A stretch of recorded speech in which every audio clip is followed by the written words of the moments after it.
Buenos días, mis amigos. Lo siento, no hablo español. Yo estudié 2 años español en escuela, pero troné los dos. And I hope my speech sounds better in Spanish than in English. I'd like to start by making a few general comments about comparing U.S. and Mexican trade barriers. Many U.S. government officials speak as if the U.S. had very few trade barriers, as if it was the most open nation in the entire world. But, in fact, the U.S. has many tariffs that are higher than the highest Mexican tariffs. And many of these tariffs hit Mexican products. For instance, our tariffs on glassware imports are 38%. There was a producer in Indiana, in the Midwest, who petitioned the U.S. government to save that 38% tariff on glasses.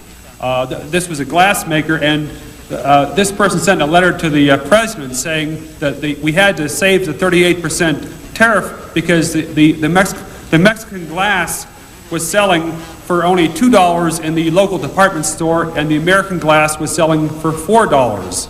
And the Mexican glass was just as good as the American glass. So therefore, it had to have a high tariff to protect the American glass. This is a protectionist logic at its best. It serves no purpose. We have also imposed very strict textile import quotas on Mexico. Mexico is allowed to ship the U.S. only 35,292 bras per year. And that's not even enough to supply the city of Brownsville, Texas. It's funny, the U.S. government has a large number of high-paid government officials who sit in closed rooms and reach these textile agreements. And I would be very interested to know why they picked the number of 35,392 bras. One of the most important and least understood protectionist barriers is the U.S. anti-dumping law. The U.S. dumping law has become a sword that hangs over the head of every foreign company exporting to the U.S. The U.S. dumping law is so biased that the U.S. Commerce Department almost automatically convicts 95% of all foreign companies that it investigates. And that is a conviction rate that's on the same as the KGB used to have. It's important to understand how these convictions are achieved by the U.S. government. Dumping supposedly means that a foreign company is selling for less in the U.S. than in its home market, or that it's selling for less than its cost of production. But that's not how the law is carried out. There are many adjustments that the Commerce Department makes to a foreign company's price that makes it more likely that the foreign company will be found guilty. For instance, a few years ago, Commerce convicted a Brazilian company for selling frozen orange juice in the U.S. for 2% less than the fair price, a 2% dumping margin. Well, a person might assume that the orange juice was cheaper in the U.S. than it was in Brazil. But actually, we have a 40% tariff on orange juice imports. So the Brazilian price was almost 40% higher in the U.S. than in Brazil, but the Commerce Department subtracted 40% from the Brazilian price and then found them guilty. This was totally dishonest, it's totally misleading, and it's totally corrupt. Dumping margins are calculated by contrasting a foreign company's U.S. price with its foreign price, and that's after recalculating the foreign price in U.S. dollars. But the method of currency adjustments, the currency exchange adjustments, often produces dumping convictions where there is no dumping. And this has especially hit Latin America. For instance, there was, in 1989, Commerce imposed a 259% dumping penalty on sulfate from Venezuela, which totally threw the Venezuelan producers out of the U.S. market.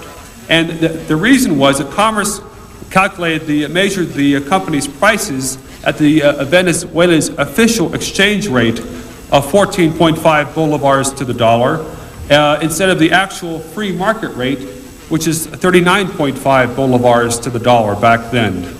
And since Venezuela had currency controls, that made it easy for the U.S. government to claim that almost every Venezuelan company is acting unfairly. But it's a nonsense rule. Dumping convictions are often achieved by comparing the prices of products that are not similar in different national markets. In 1987, there was a flour investigation where the U.S. government looked at the import prices of flours from Kenya, Chile, Ecuador, and Colombia. And it was very difficult to compare the flour prices because it's very difficult to find two flours that are equally fresh. So what the Commerce Department did was to compare the price of an old wilted flour sold in the U.S. with the price of a fresh flour sold in Chile or Ecuador. And since the wilted flour was cheaper, that meant that the South Americans were dumping.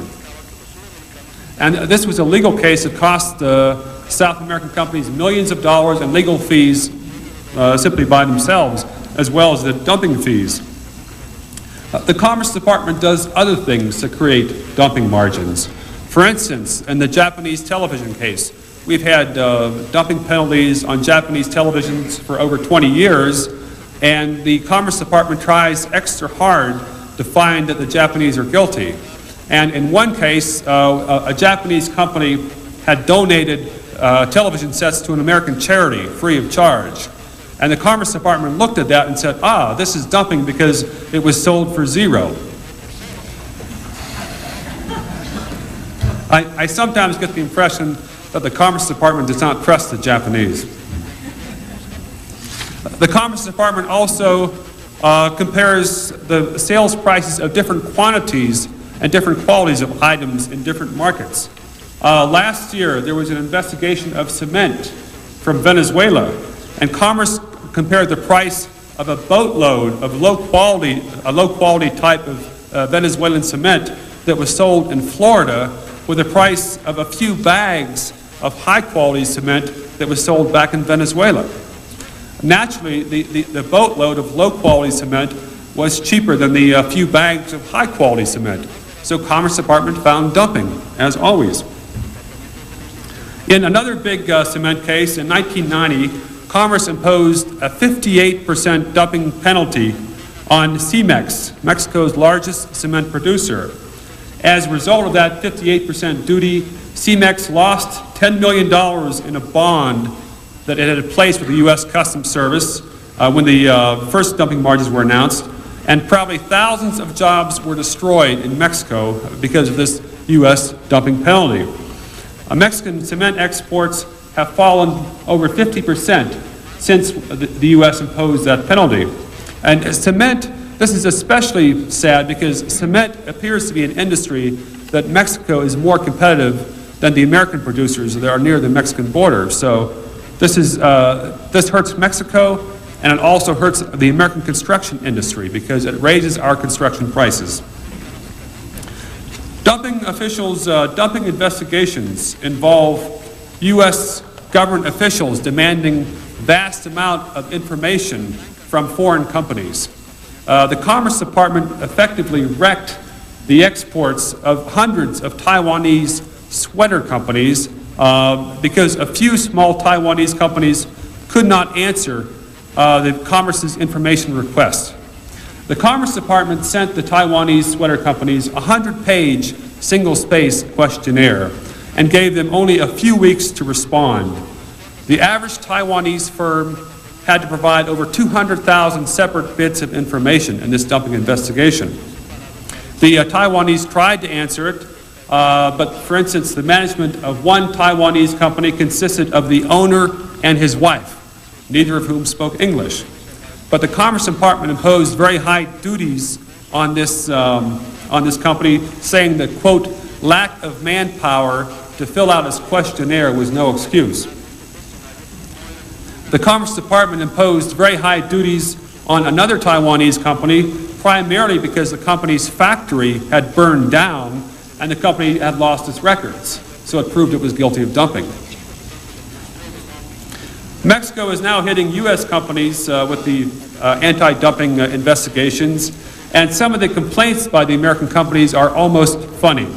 In 1991, Mexico filed an anti-dumping case against U.S. denim producers. On February 22, 1991, Mexico gave U.S. denim firms 15 working days to answer a 25-page questionnaire that was written in Spanish.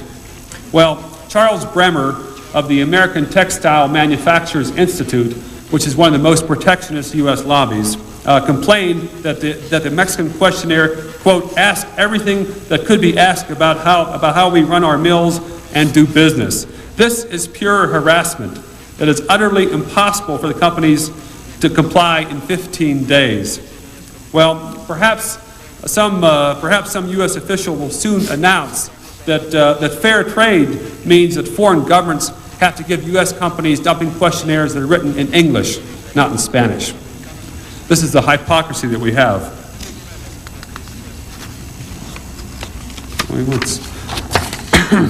Once Commerce convicts a company of dumping, it's almost impossible for the company to get out in many cases. The company is under economic house arrest for up to 15 years afterwards. And the Commerce officials have almost direct power over that company's pricing for many years in the future. And this is very arbitrary power. It's often up to low-level government employees to say whether or not a foreign company is penalized millions of dollars for some normal business practice.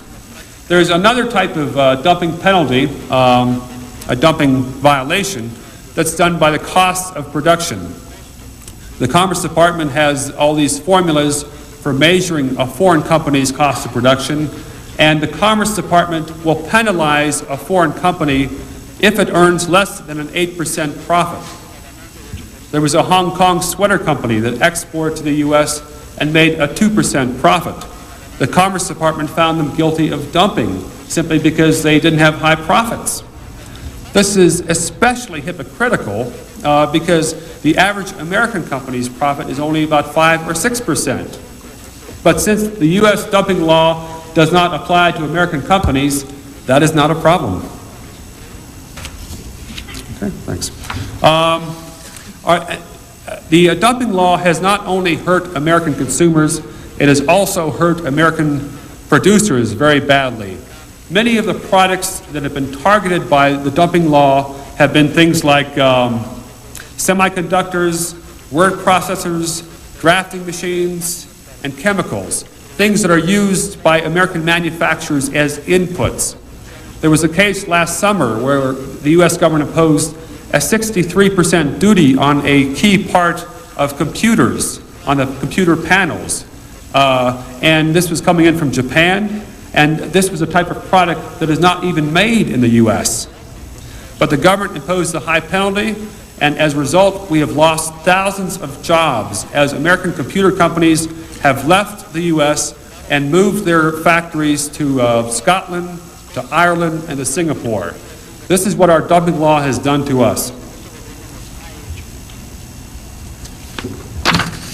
The heart of the dumping issue is, what is fair competition?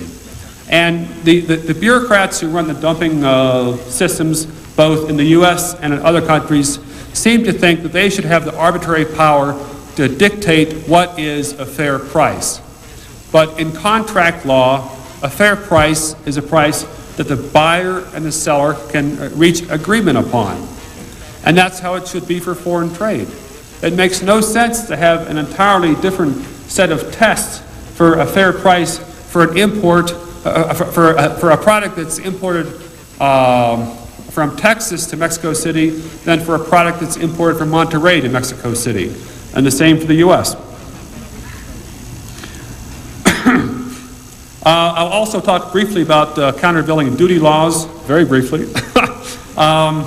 The U.S. has imposed a lot of countervailing duty penalties on Latin American companies.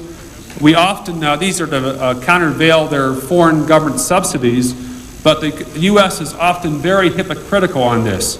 For instance, in 1983, the U.S. imposed a 6% countervailing duty on Argentine wool producers because they had received a 6% government subsidy, while the U.S. at the same time gave 150% subsidy to the American wool producers, 25 times larger. In 1986, the U.S. imposed a 1% duty, countervailing duty, on rice from Thailand because of a very small government subsidy there. That same year, the U.S. government gave 100% subsidy to the American rice growers. And for some reason, our countervailing duty laws, like the dumping laws, don't apply to American companies. It's very strange. The effect of foreign subsidies on exports is usually much less than the effect of currency gyrations, changes in the currency value. During the 1980s, the average countervailing duty on Argentine exports was only 5%, but the Argentine exchange rate fluctuated 244%. The average countervailing duty on Mexico in the 1980s was 10%, but the Mexican exchange rate fluctuated hundreds of percent, if not thousands of percent. So it makes no sense for the U.S. government to look only at the government subsidies and not at other government policies that have impacted those companies. The thing we should do is abolish our dumping law in the U.S. and abolish our countervailing duty law. These laws have created vast arbitrary power for the politicians and the bureaucrats, and they have hurt our national competitiveness. It should not be a federal crime for foreign companies to charge American consumers low prices. But thanks to our dumping law, that's what we have right now. Thank you.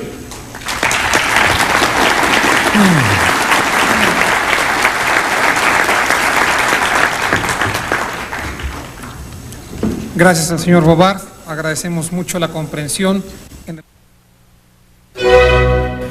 The next speaker at this free trade conference is Michael Krauss from George Mason University Law School.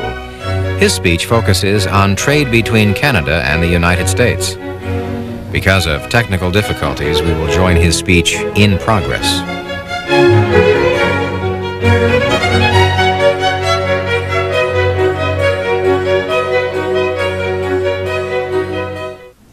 Thank you. It's a true pleasure to be here.